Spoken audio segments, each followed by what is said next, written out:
So hi welcome back to my channel. ഇന്ന് നമ്മൾ ലഞ്ചിന് ഒരു സ്പെഷ്യൽ സ്പെഷ്യൽ ഒന്നുമല്ല, യൂട്യൂബിൽ ഞാൻ കണ്ട സാധനമാണ്, ഞാൻ ട്രൈ ചെയ്യാൻ പോവാണ്. ഇവിടെ ഇഷ്ടംപോലെ മാങ്ങ, മീൻസ് നാടൻ ഒരു പുളിയുള്ളൊരു മാങ്ങയുണ്ട്. അപ്പം അത് പറിച്ച് നമുക്ക് ഉണ്ടാക്കാൻ നോക്കാം. ഞാൻ വലിയ കുക്കൊന്നുമല്ല, even though let me try. Okay, so ആണ് നമ്മളെ വീട്ടിലത്തെ മാങ്ങ. ഇത് ഭയങ്കര പുളിയുള്ളൊരു മാങ്ങയാണ്, ഗോമാങ്ങ എന്നാണ് ഞാൻ പറയൽ.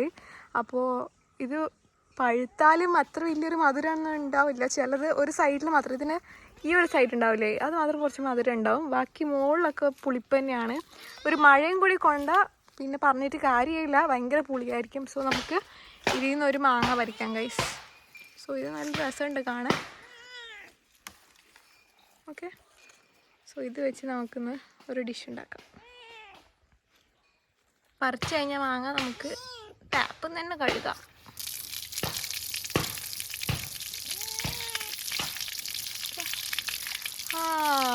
നല്ല ഫ്രഷ് മാങ്ങയാണ്, കഴുകിയിട്ടുണ്ട്. നമുക്കിങ്ങനെ ഇത് കട്ട് ചെയ്തെടുക്കാം. സോ കഴുകിയെടുത്ത മാങ്ങ നമുക്ക് നന്നായിട്ട് മുറിക്കാനുണ്ട് ഗൈസ്. വീട്ടിലുണ്ടായ ഒരു കത്തി യൂസ് ചെയ്തിട്ട് ഞാൻ അങ്ങനെ പച്ചമാങ്ങ മുറിക്കുകയാണ് ഗൈസ്. ഈ കത്തി ഇതിനേക്കാളും ബെറ്റർ ഞാൻ കൈ കൊണ്ട് തന്നെ വല്ല ഇടിച്ച് പൊട്ടിക്കുന്നതായിരുന്നു മാങ്ങ. നല്ല മുറിച്ചില്ലാത്ത കത്തിയായിരുന്നു. ഈവൻ തോ ഞാൻ എൻ്റെ വളരെയധികം കഠിന പരിശ്രമത്തിനൊടുവിൽ ഞാനൊരു മാങ്ങ കഷ്ണം മുറിച്ചിരിക്കുന്നു ഗൈസ്. അത് മുറിച്ചതിന് ശേഷം നമ്മൾ കുറേ പൂളാക്കണം. പൂളാക്കിയിട്ട് ശരിക്കും ഇത് എന്താക്കണ്ടേന്ന് പറഞ്ഞാൽ എണ്ണയിൽ വറുക്കേണ്ടതാണ് കേട്ടോ. ഞാൻ ഈ വീഡിയോൻ്റെ ഇടയ്ക്ക് ഒരു മണ്ടത്തരം ചെയ്തു, അത് നിങ്ങൾക്ക് വയ്യ മനസ്സിലാവും.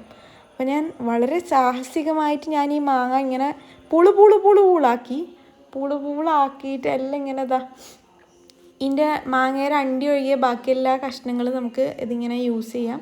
പിന്നെ ഞാൻ ഉണ്ടാക്കുന്നതുകൊണ്ട് അധികം റിസ്ക് എടുക്കാൻ കഴിയൂല, അതുകൊണ്ടാണ് ഒരു മാങ്ങ വെച്ച് ചെയ്തത്.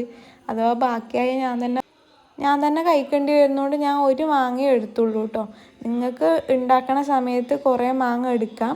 പക്ഷെ ഇതൊരു ഫ്ലോപ്പായിപ്പോയി, എൻ്റെ റെസിപ്പി ഞാൻ ചെയ്തത് രീതി കുറച്ച് മാറിപ്പോയി. ഇങ്ങനെയും ചെയ്യാൻ വേണമെങ്കിൽ എൻ്റെ ഇത് തന്നെയാണ് നമുക്ക് കിട്ടുക, ഞാൻ ചെയ്ത രീതിക്കും ചെയ്യാം. പക്ഷേ നിങ്ങൾ കുറച്ചും കൂടെ വേറൊരു യൂട്യൂബ് നോക്കി ചെയ്യുന്നതായിരിക്കും കുറച്ചും കൂടെ നല്ലത്.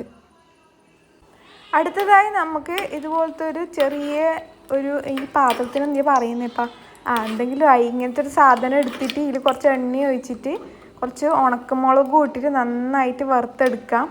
ഇത് നമ്മൾ മിക്സിയിലിട്ടിട്ട് അടിക്കുക ചെയ്യുക രണ്ടാമത്. അപ്പോൾ ഇതുപോലെ നല്ല പാങ്ങിൽ എണ്ണയിലിട്ട് വഴറ്റിയെടുക്കണം ഗൈസ്. എന്നിട്ട് നമ്മൾ അത് കഴിഞ്ഞിട്ട് കുറച്ച് കറിവേപ്പില, നിങ്ങളവിടെ എന്താ പറയുന്നത്, അടുത്തതായി നമ്മൾ കറിവേപ്പില ആണ്. ഞാൻ ഗ്യാസ് ഓഫാക്കിയിട്ടുണ്ടായിരുന്നു. എന്താ വെച്ചാൽ ഈ ഒരു പാത്രം ഒരു സ്റ്റീലിൻ്റെ പാത്രമാണ്, ഭയങ്കര പെട്ടെന്ന് ചൂടാവുന്നതുകൊണ്ട് ഞാനത് ഗ്യാസ് ഓഫാക്കിയിട്ട് ആ നിലയിട്ട്, എന്നിട്ട് തന്നെ ഒരു പൊട്ടിത്തെറിക്കുന്ന മാതിരി സൗണ്ടെല്ലാം കിട്ടീനി. അപ്പോൾ നിങ്ങൾ ഇതേപോലെ കറിവേപ്പിലയും ഇതേപോലെ വറുത്ത് കോരി എടുക്കുക. ഇതിൻ്റെ കൂടെ തന്നെ നമ്മൾ പച്ച മാങ്ങ ഇതേപോലെ ജസ്റ്റ് ഒന്ന് എണ്ണയിൽ കോരി എടുക്കണം. പക്ഷെ ഞാൻ അങ്ങനെ ചെയ്യാൻ വിട്ടുപോയി ഗൈസ്, ഞാൻ മറന്നുപോയി ആക്കാൻ വേണ്ടിയിട്ട്. ലാസ്റ്റ് എല്ലാം കഴിഞ്ഞപ്പോഴാണ് എനിക്ക് ഓർമ്മ വന്നത്. പക്ഷെ നിങ്ങൾ ആ മണ്ടത്തരം ചെയ്യരുത് കേട്ടോ. ഇനി ഇതെല്ലാം കൂടി മിക്സീൻ്റെ ഒരു ചെറിയ ജാറിലെടുത്തിട്ട് ഈ നമ്മൾ ഓൾറെഡി എണ്ണയിൽ കായ്ച്ചിട്ട് വെച്ചിട്ടുള്ള പറങ്കളും അതേപോലെ തന്നെ കറിവേപ്പിലയും ഇങ്ങനത്തെ ചെറിയ ജാറിലിട്ട് മിക്സിയിലിട്ട് അടിക്കുക ഗൈസ്. ഓക്കെ, പൊടിച്ചിട്ടാകുമ്പോൾ നമുക്കിത് ഇങ്ങനെ കിട്ടും ഗൈസ്. ഓക്കെ, ഇനി നമ്മൾ ചെയ്യേണ്ടത് എന്താണെന്ന് വെച്ചാൽ എണ്ണയിൽ വറുത്ത് കോരിയ മാങ്ങ, ഇവിടെ എനിക്ക് മിസ്റ്റേക്ക് പറ്റിയതാണ്.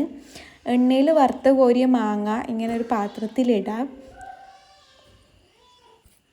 അതിന് ശേഷം നമ്മൾ ഓൾറെഡി ഇങ്ങനെ മിക്സിയിൽ പൊടിച്ചു വെച്ചിട്ടുള്ള ഈ ഒരു പറങ്കളും കരിയാമ്പിലയും ഇതിലത്തേക്ക് ഇടുക. എന്നിട്ട് നല്ല പാങ്ങിൽ കുഴക്കുക. അതിനു മുമ്പ് എന്താക്കണം, വേറൊരു കാര്യം കൂടിയുണ്ട്. നിങ്ങൾക്ക് ആവശ്യത്തിന് ഉപ്പ് ചേർത്ത് കൊടുക്കുക. ഉപ്പും ചേർത്ത് കൊടുത്തിട്ട് നല്ല വാങ്ങിൽ കൈ നല്ലോണം കത്തും. എന്നാലും അതൊന്നും മൈൻഡാക്കണ്ട, നിങ്ങൾ കത്തിയാലെന്ന് ഇപ്പം നമുക്ക് നല്ല അടിപൊളി ഡിഷ് കഴിച്ചാൽ മതിയില്ലല്ലോ. അപ്പോൾ എനിക്ക് നല്ല പുകച്ചിലായിരുന്നു ആ സമയത്ത്. നമ്മളൊരു ആവേശത്തിന് കൗതുകത്തിന് ലേശം കൂടുതലായതുകൊണ്ട് എല്ലാം കൂടെ അത് എണ്ണയെല്ലാം ഒഴിച്ച് വറുത്ത് വെച്ച എണ്ണയും എല്ലാം കൂടെ ഇട്ട് നല്ല വാങ്ങിൽ കുഴക്കാം. കുഴക്കാന്ന് പറഞ്ഞാൽ നല്ല വാങ്ങിൽ കുഴക്കണം. കുഴച്ച് എല്ലാം നല്ല വാങ്ങിൽ പിടിക്കുന്ന വരെ നമ്മളത് നല്ല വാങ്ങിൽ കുഴക്കുക.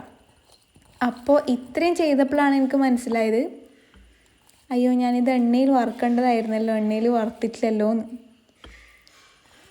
അല്ല എന്നാലും ഇങ്ങനെ തേച്ച് പിടിച്ച് കാണുമ്പോൾ നമുക്ക് വായിൽ കുറച്ചൊരു വെള്ളമെല്ലാം വരും, അത് വേറെ കാര്യം. പിന്നെ ഞാൻ വേറെ വഴിയൊന്നും ഇല്ലാണ്ട് നമ്മൾ എണ്ണയും പാനിലും ഒഴിച്ചിട്ട് നല്ല വാങ്ങിൽ വറുത്തു. നമ്മൾ ഈ മാങ്ങയുടെ തൊലി റഫ് ആൻഡ് ടഫ് ആവുന്നവരെ വറുത്തിട്ട് അങ്ങോട്ട് കോരിയെടുത്തു. അപ്പോൾ കൂടെ ഞാൻ കുറച്ച് കായപ്പൊടി ഇട്ടിന് കേട്ടോ. എന്നിട്ട് നമ്മൾ എന്താക്കേണ്ടി അറിയോ, എന്തായാലും കുക്കിങ് ചീറ്റിപ്പോയി.